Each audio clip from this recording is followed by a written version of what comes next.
सुनु सुनु सर कहू अपन दीदी के हाल, काहे धस गोइल बाटे फूल लगाल। सुनु सुनु सर कहू दीदी के हाल, काहे धस गोइल बाटे फूल लगाल।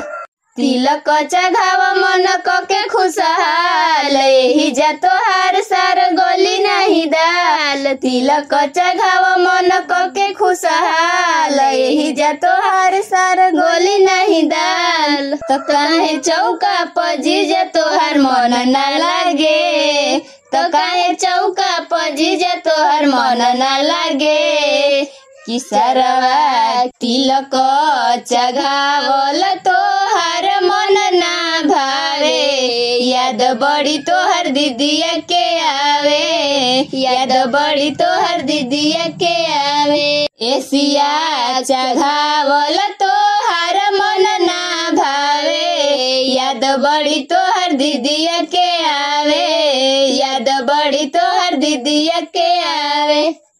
कबले उदास बैठब जीजा मन मार के, तिलक चढ़ाई जीजा हम अपन, तिलक चढ़ाई जीजा हम हाथ जोड़ के।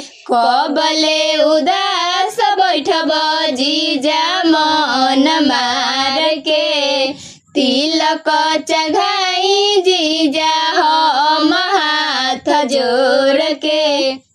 काहे के टेंशन करेल बेकार के, तिलक चढ़ाई जीजा अपन पाकिट झार के।